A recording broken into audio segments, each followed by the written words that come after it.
Bismillahirrahmanirrahim.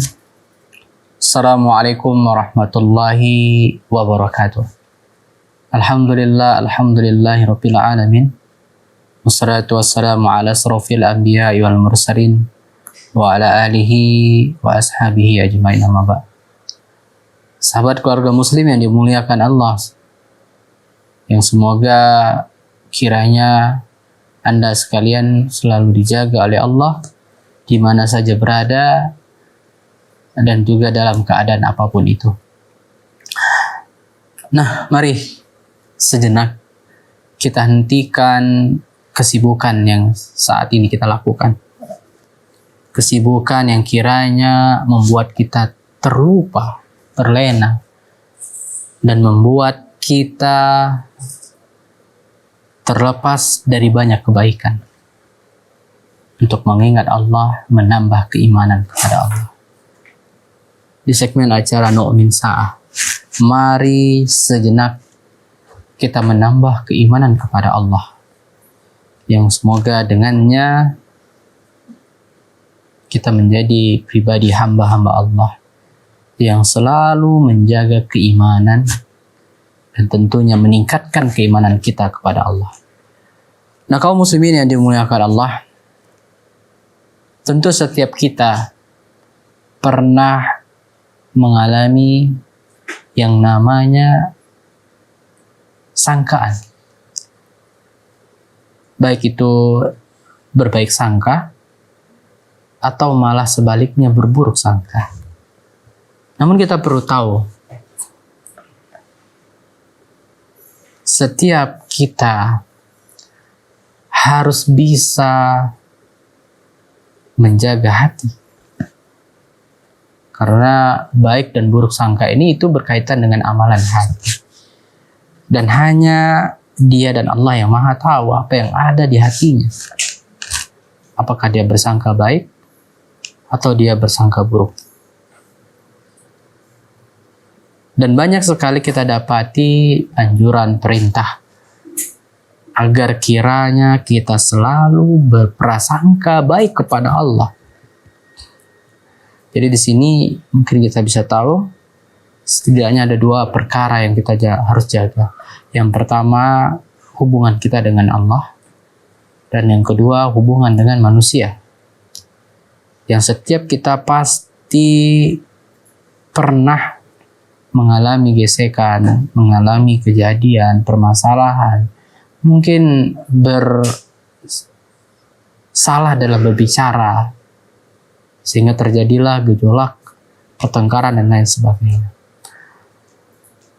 Nah, adapun yang berhubungan dengan Allah, ini sangat erat hubungannya dengan apa yang kita alami.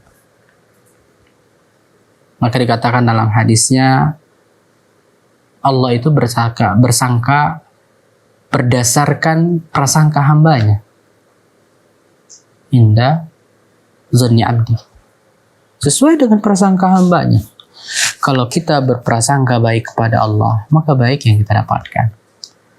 Tapi ketika kita berprasangka buruk kepada Allah, maka keburukan pula yang kita dapatkan. Ketika ujian musibah menimpa datang kepada kita,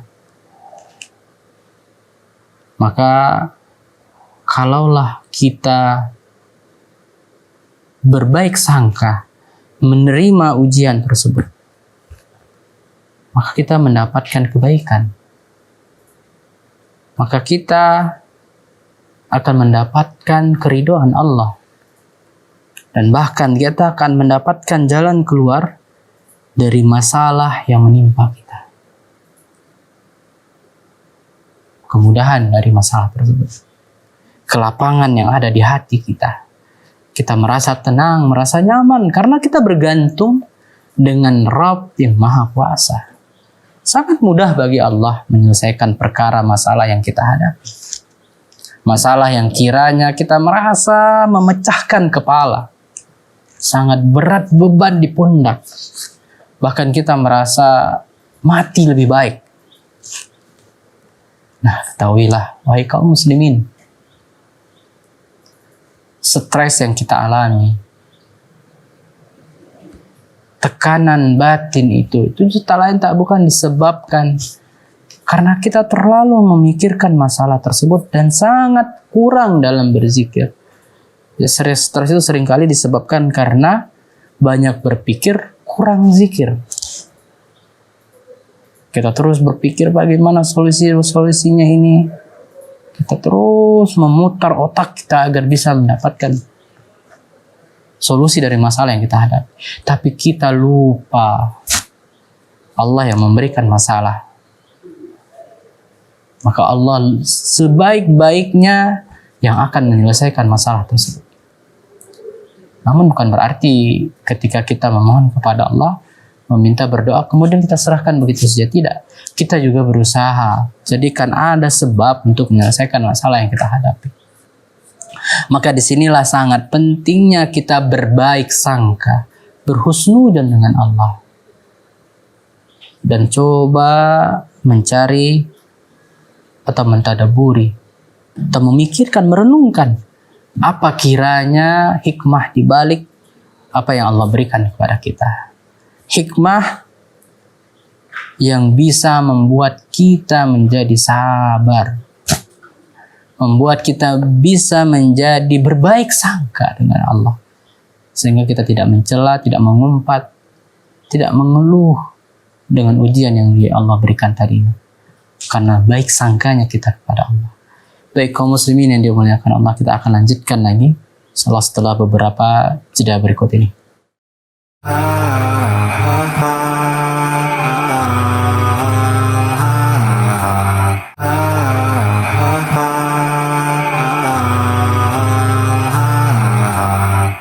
Ya baik kaum muslimin yang dimuliakan Allah, kita lanjutkan kembali tema di acara Nu'min Sa'ah.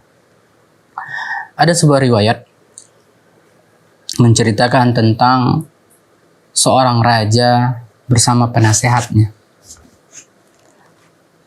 Jadi penasehat ini sering sekali didapati dia selalu menyatakan atau mengatakan perkataan khair insya Allah.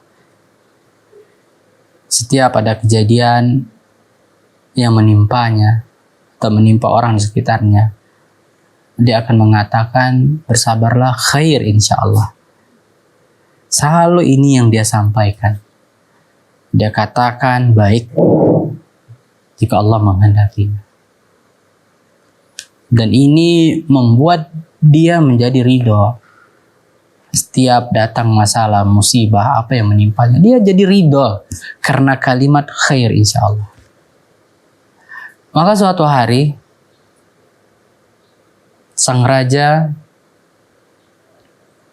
pernah kecelakaan.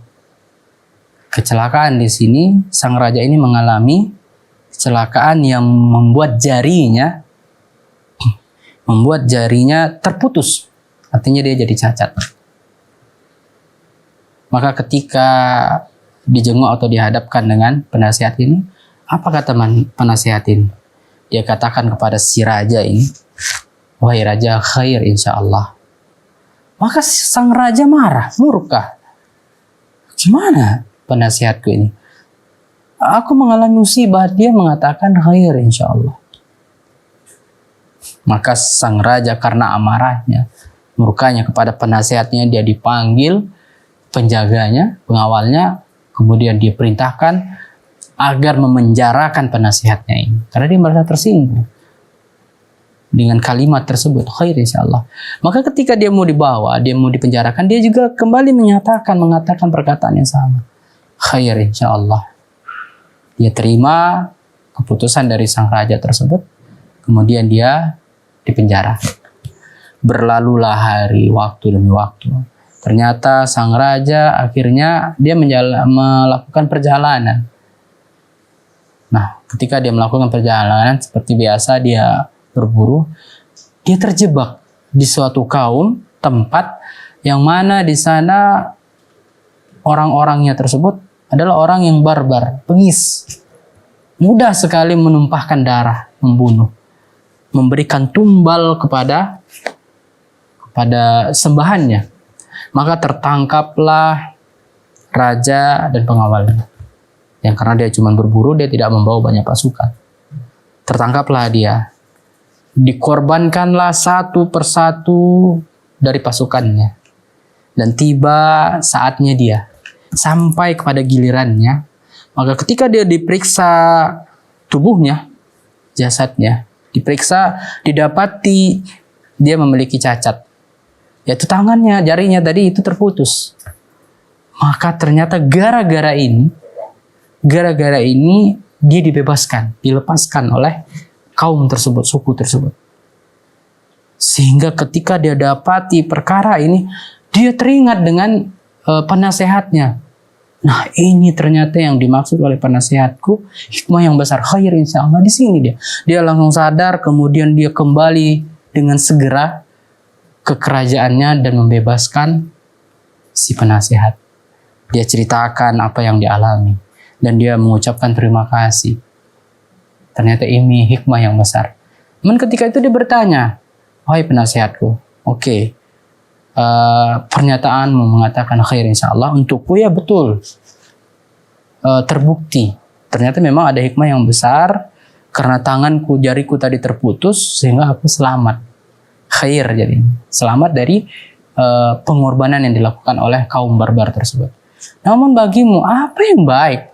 Engkau dipenjarakan dan engkau tetap mengatakan khair insyaallah.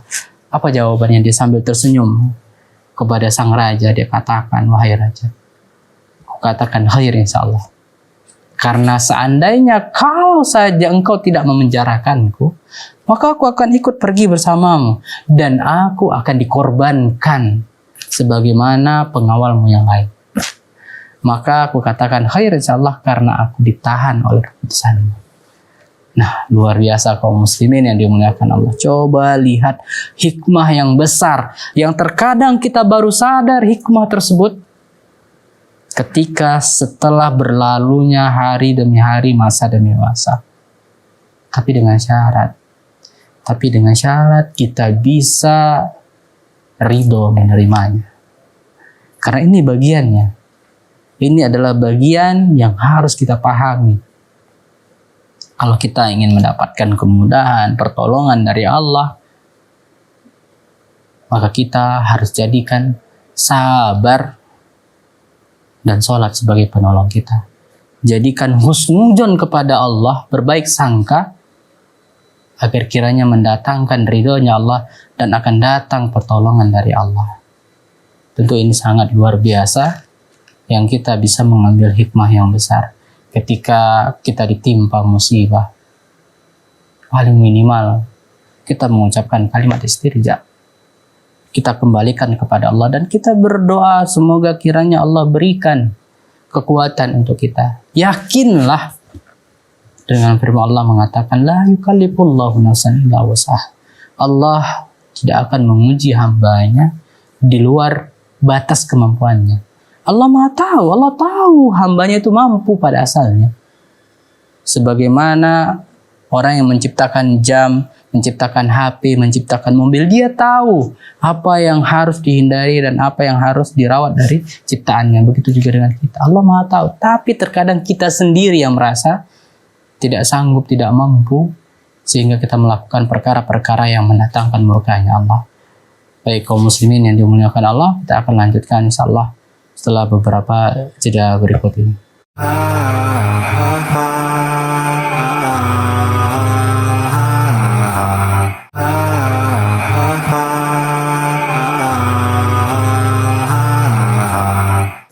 Ya, baik. Sahabat keluarga muslim yang dimuliakan Allah, kita lanjutkan di segmen yang terakhir di tema yang tadinya kita angkat, yaitu tentang berbaik sangka, berhusnuzon dengan Allah. Ketika kita mampu menjaga husnuzon kita kepada Allah, karena kita tahu Nabi SAW pernah bersabda bahwasanya Allah sesuai dengan apa sangkaan dari hambanya. Kalau bersangka baik, maka baik yang dia dapatkan. kalau dia berprasangka buruk, maka keburukan yang dia dapatkan, kesempitan, kesulitan, dan membuat hatinya semakin sulit, hatinya semakin menyesak, sehingga dia akan bisa jatuh pada perkara-perkara yang buruk lainnya. Tidak jarang kita dapati di antara alasan mereka yang mampu melakukan bunuh diri karena dia merasa dia tidak sanggup menghadapi masalah yang dia alami. Tidak jarang kita dapati orang-orang yang akhirnya jatuh kepada narkoba, jatuh kepada minum-minuman keras, yang mereka sangat ingin mendapatkan, tujuan mereka melakukan itu ingin mendapatkan ketenangan. Padahal kalau kita seorang mukmin, seorang muslim, ala bidzikrillah tatmainnul qulub. Tidakkah kalian tahu bahwasanya dengan berzikir kepada Allah, itulah yang menjadi kunci cara agar hati kita bisa menjadi tenang. Ketika kita bisa ridha, ketika kita bisa ikhlas, ketika kita bisa berbaik sangka dengan apapun yang Allah tentukan untuk kita, maka hanya ketenangan yang kita dapatkan. Ketenangan di batin yang membawa kebahagiaan. Yang seberat apapun musibah datang menghampirinya, dia akan mampu bertahan. Dia akan mampu melewatinya. Karena dia yakin, fa inna ma'al usri yusra, inna ma'al usri yusra. Dia yakin bahwasanya di balik kesulitan, kesempitan, akan datang kemudahan yang Allah telah janjikan untuknya. Satu kesulitan, Allah berikan dua jalan keluar kemudahan untuknya. Yang penting dia bersabar dulu dan dia berbaik sangka dengan skenario yang Allah buat untuknya. Karena dia paham hidupnya di dunia tak lain tak bukan untuk menunjukkan kualitas dari dirinya. Linabluwahum ayyuhum ahsanu amala. Agar Allah tahu apakah hambanya ini yang benar-benar baik amalannya, sehingga pantas nantinya dia mendapatkan balasan yang baik dari Allah. Atau malah sebaliknya, ketika dia diuji dan terus diuji, dia tidak tangguh, tidak tahan, dia malah mengumpat, dia mengatakan Allah tidak adil. Maka yang dia dapatkan adalah kesulitan dalam hidupnya, masalah yang gak selesai-selesai, dan kesempitan di hati yang membuat dia malah berada di tempat yang buruk, lari kepada yang buruk. Nah, tentu kita tidak menginginkan perkara seperti ini. Dan ini kembali lagi kepada poin yang penting, berhusnudzon kepada Allah. Dalam keadaan apapun kita, berusahalah untuk berbaik sangka. Nah, begitu juga dengan sesama manusia. Iyyaka dzan fa inna dzan akdzabul hadis. Jauhilah olehmu prasangka yang buruk. Karena prasangka buruk itu seburuk sedusta-dustanya pernyataan, perkataan. Perintah Nabi kita yang jelas. Berusahalah untuk kita memberikan uzur kepada saudara kita. Ketika kita dapati melakukan suatu perbuatan yang mungkin notabene manusia menyangka dia akan berbuat buruk. Tapi coba berusaha ambil dari sisi kacamata yang baiknya. Atau kebaikan untuk diri kita tadinya. Sehingga ini bisa membuat kita lebih tenang lagi. Lebih enjoy lagi, happy lagi dalam melewati waktu-waktu yang sempit tersebut. Ya, jadi sangat penting bagi kita berbaik sangka. Dan Allah yang menguasai hati manusia. Dia yang mampu membolak-balikan. Bukankah kita pernah mendengar kisah dari Hasan Basri? Ya. Ketika dia dengan tegasnya, Hasan Basri dengan tegasnya menentang dan mengingatkan Hajjaj bin Yusuf As-Saqafi. Dia tegaskan di majelisnya Hajjaj bin Yusuf As-Saqafi. Namun ketika itu Hajjaj bin Yusuf As-Saqafi tidak hadir, ya. Jadi ketika perjamuan peresmian rumah besarnya, mewahnya, istananya, maka ketika Hasan Basri mendapatkan kesempatan untuk berbicara, maka dia berbicara. Di sana dia sampaikan nasihat-nasihat tentang pentingnya harus mengingat dan menjauhi kezaliman. Maka keesokan harinya mendengar berita cerita tentang apa yang dikatakan oleh Hasan Basri tentangnya, maka Hajjaj pun marah besar. Dia murka. Kemudian dia bersiap-siap ingin mencelakai Hasan Basri ketika itu. Ya. Datanglah waktu saat di mana Hasan Basri dipanggil, didatangkan, yang mana Hajjaj ketika itu sangat bernafsu untuk membunuhnya. Maka Hajjaj mengetahui bagaimana kemurkaan dari si Hajjaj bin Yusuf As-Saqafi ini. Dia berdoa kepada Allah, dia meminta berbaik sangka kepada Allah, bahwasanya Allah lah yang membolak-balikan hati. Maka benar, orang-orang ketika itu terkejut melihat reaksi dari Hajjaj bin Yusuf As-Saqafi berubah seketika. Yang awalnya dia murka, tiba-tiba saja dia memanggil dengan lembutnya Imam Hasan Basri untuk duduk di sampingnya. Duduk di sampingnya, duduk bahkan di tahtanya. Kemudian dia bertanya tentang perkara-perkara agama. Selesai, dia dipulangkan dengan selamat. Maka lihat, luar biasa. Ketika kita husnudzon dengan Allah, maka ketika itu pula Allah menjaga kita dari keburukan. Mudah-mudahan bermanfaat kaum muslimin yang dimuliakan Allah. Kita tutup dengan doa kafaratul majelis. Subhanakallahumma wa bihamdik, asyhadu an la ilaha illa anta, astaghfiruka wa atubu ilaik. Wassalamualaikum warahmatullahi wabarakatuh.